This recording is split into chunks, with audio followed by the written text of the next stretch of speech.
हमारे देश में जब भी कोई व्यक्ति अंग्रेजी में कुछ बोलता है तो उसको बहुत ही ज्यादा सीरियस नोट पे लिया जाता है। ये चाहे गाली की बात हो या काम की बात हो, दोनों ही चीजों में। अब जिन लोगों को ये समस्या थी कि मैं फैक्ट्स के ऊपर बात नहीं कर रहा हूं, तो आज से मेरे इस वीडियो से मैं सिर्फ फैक्ट्स के ऊपर बात करूंगा। हाँ तो भैया ऐसा है कि लॉकडाउन खत्म हो चुका है और आने वाले कुछ दिनों में जो हालात अभी बन रहे हैं, ऐसा लग रहा है कि शायद लॉकडाउन दोबारा लगा दिया जाएगा, क्योंकि केसेस तो भैया पहले से भी ज्यादा तेजी से बढ़ रहे हैं। बहरहाल इस लॉकडाउन के कारण कई लोगों का दिमाग फिर चुका है, और जिन लोगों का दिमाग पहले से फिरा हुआ था उनका तो शायद और ज्यादा फिर गया होगा, क्योंकि राहुल बाबा भी जिस तरह की हरकतें कर रहे हैं उससे तो यही समझ में आता है। अब क्या होता है कि जब छुट्टियां लगती हैं तो बच्चे कहीं घूमने जाते हैं, अपने ननिहाल जाते हैं, अपने दोस्तों के साथ पार्क वगैरह में खेलते हैं या अपने दोस्तों के साथ मिलकर कुछ ना कुछ एक्टिविटी करते रहते हैं। लेकिन इस लॉकडाउन ने कुछ ऐसी छुट्टी लगाई कि भाई साहब छुट्टी की भी छुट्टी हो गई, आपको घर में ही बैठना पड़ गया। और समझ सकते हैं कि इसका कितना बुरा असर पड़ा होगा राहुल गांधी के दिमाग पे कि उन्होंने कुछ उसी तरह की हरकतें करना शुरू कर दी।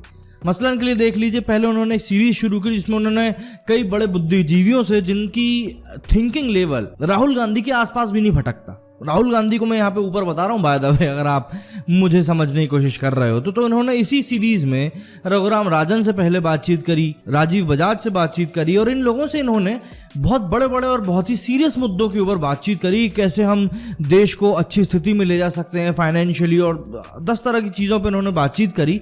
पर मुझे ऐसा लगता है कि अगर ऐसी ही समझदारी वाली बातें इन्होंने इलेक्शन कैंपेन के टाइम पे अगर अपने भाषणों में करी होती, तो मुझे नहीं लगता कि पिछले 15-20 साल से जो ये अपना कंटिन्यूस योगदान देते आ रहे हैं कांग्रेस को हराने में, जिसके लिए कि मुझे ऐसा लगता है उन्होंने विश्व कीर्तिमान भी स्थापित कर दिया है सबसे ज्यादा हारने वाले नेता के नाम से, तो शायद स्थिति कुछ और होती।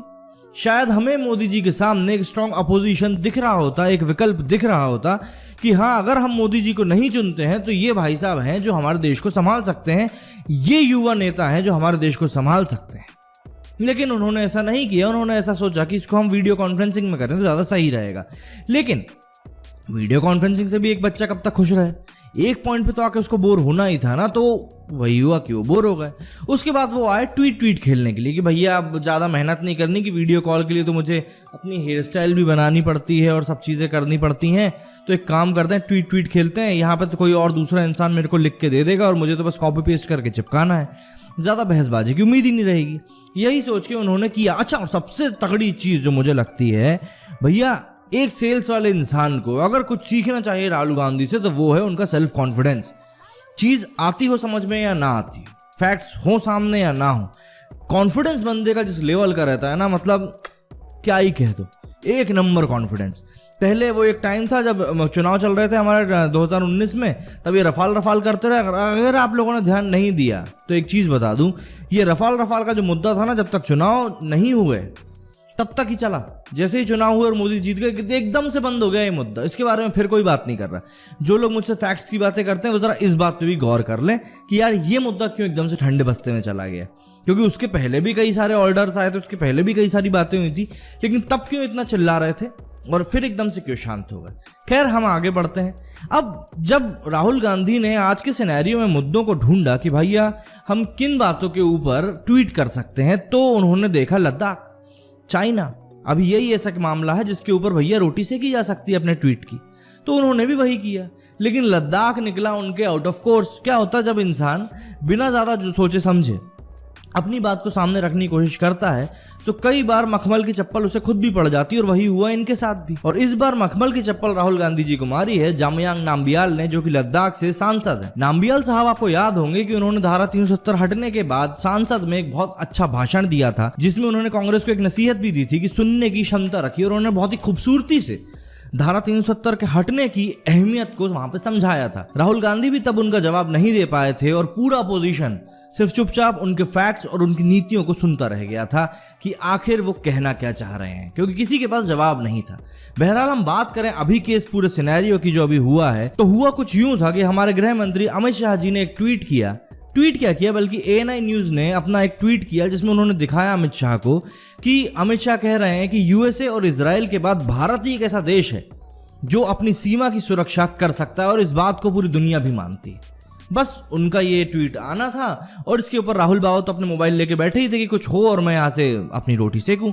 उन्होंने किया भी यही। सबको मालूम है सीमा की हकीकत, दिल के खुश रखने को शायद ये ख्याल अच्छा है। यहाँ पे राहुल गांधी ने अपनी उधार पे ली हुई क्रिएटिविटी दिखाई और हमारे गृह मंत्री अमित शाह जी पर एक तीखा तंज कस दिया कि सीमा की हकीकत पूरी दुनिया को पता है, लेकिन हमारे लोगों को कैसे खुश रखना है ये शायद अमित शाह जी को पता है। अब उनका ये ट्वीट आना था और फिर राजनाथ सिंह तो तैयार बैठे ही थे कि भैया ये कुछ बोले और हम कुछ बोले, क्योंकि आखिर में बात तो उन्हीं की हो रही है ना, राजनाथ सिंह की, कि भैया ये हमारे रक्षा मंत्री होके ऐसा क्या कर रहे हैं जो हम लोग समझ नहीं पा रहे हैं। तो भैया इन्होंने भी एक जवाब दे दिया अपने ही चिर परिचित अंदाज में। इसी के साथ उन्होंने लिख दिया कि मिर्जा गालिब का अंदाज है। यहाँ पे उनका कहना था कि हाथ में दर्द हो तो दवा कीजिए, ध्यान रखिएगा, हाथ में दर्द हो तो दवा कीजिए, लेकिन जब हाथ ही दर्द हो तो क्या कीजिए।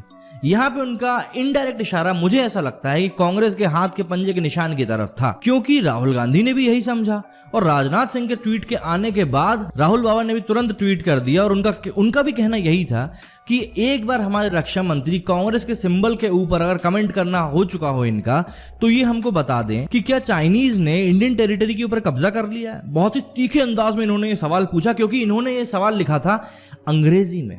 जी हाँ, हमारे देश में जब भी कोई व्यक्ति अंग्रेजी में कुछ बोलता है तो उसको बहुत ही ज्यादा सीरियस नोट पे लिया जाता है, ये चाहे गाली की बात हो या काम की बात हो, दोनों ही चीजों में। बस राहुल बाबा का ये तीखा सवाल पूछना था कि हमारे नाम भी साहब तैयार हो गए कि चलो भैया अब इनको इन्हीं की भाषा में फैक्ट्स के ऊपर जवाब दिया जाए। तो उन्होंने अपना जवाब दिया ट्विटर के फॉर्म में, जो कि आजकल बातचीत का ऐसा लगता है कि एक जरिया बन चुका है।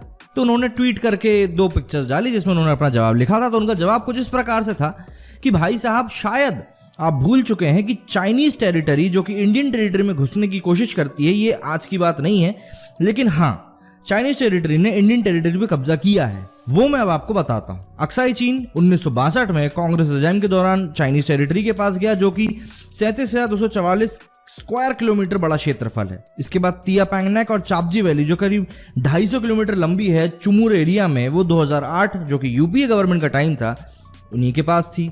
जरावाट फोर्ट इन डेमजॉक डिस्ट्रॉय किया गया था पीएलए द्वारा 2008 में, और बाद में पीएलए ने ही उसके ऊपर अपनी एक ऑब्जर्वेशन पॉइंट बना लिया 2012 में, जबकि यूपीए की सरकार ही थी।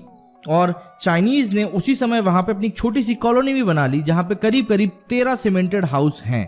जी हाँ, और सबसे बड़ी बात, इंडिया डूमचैली हार गया जो कि दुंगती और देमजॉक के बीच में पड़ता है 2008-2009 के करीब में यूपीए के टाइम पे, जो कि एक बहुत पुराना ट्रेड पॉइंट के नाम से भी जाना जाता है। तो यहाँ पे नाम्बियाल साहब ने बहुत ही तगड़े फैक्ट्स के साथ राहुल गांधी को जवाब दे दिया। अब सीधी सी बात है, जब एक नासमझ आदमी को इतनी समझदारी वाले आंसर मिल जाते हैं तो वो चूं भी नहीं करता, और वही चीज हुई यहाँ पे राहुल गांधी के साथ। उसके बाद दूसरी बातों में लग गए कि भैया यहाँ अपनी दाल नहीं गलने वाली। लेकिन इसी दौरान, इसी के बीच में राजनाथ सिंह ने फिर एक ट्वीट करके ये बोला कि जो भी ये बातें चल रही हैं उसके बारे में मैं देश को आश्वस्त करना चाहता हूं कि हम लोग पूरी तरह से सुरक्षित हैं, और इन बातों का सीधा सटीक जवाब मैं सांसद में दूंगा, जो कि एक सही तरीका भी है जिससे कि देश को संबोधित सही तरीके से कर पाएंगे। बच्चों की तरह ट्विटर पर लड़ने का कोई औचित्य नहीं है। यहाँ पे राजनाथ सिंह ने बहुत सही किया और एक समझदारी भरा परिचय भी दिया, लेकिन राहुल बाबा ऐसा क्यों नहीं कर पाए? राहुल बाबा ऐसा इसलिए नहीं कर पाए क्योंकि पहली बात, ये बंदा सांसद जाता ही बहुत कम है। सांसद जाता है तो वहां पे बोलता कुछ भी नहीं है, और बोल देता है तो ये एक नेशनल जोक बन जाता है, हर कोई इसकी चुटकियां लेने लगता है। ठीक है, कांग्रेस वाले बोलते हैं कि एडिट करके पेश किया जाता है, लेकिन एडिट भी तो तभी किया जाता है जब फुटेज सामने हो। फुटेज ही ना हो तो एडिट क्या हो भला। खैर ठीक है, लेकिन सांसद में जवाब देना राहुल गांधी के लिए थोड़ा मुश्किल हो जाएगा, क्योंकि हर जगह पे आपको इंसान लिखा हुआ तो दे नहीं सकता। और चलिए लिखा हुआ दे भी दिया, मान लीजिए लिखा हुआ दे दिया, तो अगर आपके सामने से किसी ने एक तीखा सवाल पूछ लिया तो उसका जवाब क्या आप कल देंगे? नहीं, जवाब आपको तुरंत देना पड़ेगा। तो इसीलिए सांसद में ऐसे गंभीर मुद्दों के ऊपर बात करना राहुल गांधी के लिए थोड़ा सा मुश्किल हो जाता है। अब जिन लोगों को ये समस्या थी कि मैं फैक्ट्स के ऊपर बात नहीं कर रहा हूं, तो आज से मेरे इस वीडियो से मैं सिर्फ फैक्ट्स के ऊपर बात करूंगा। अब देखते हैं कि आप लोग कितना सही तरीके से इन चीजों को टैकल कर पाते हो, क्योंकि देखिए सच सुनने की क्षमता सब में होती नहीं है, और क्षमता है तो फिर सुनने की क्षमता भी रखिए, क्योंकि सच तो सच है। कभी मुझे कड़वा लगेगा और कभी आपको कड़वा लगेगा। इन्हीं बातों में हम आगे बढ़ते जाएंगे, क्योंकि आगे बढ़ना तो हमारा काम है। मेरे आज की वीडियो में बस इतना ही। जय हिंद, जय भारत।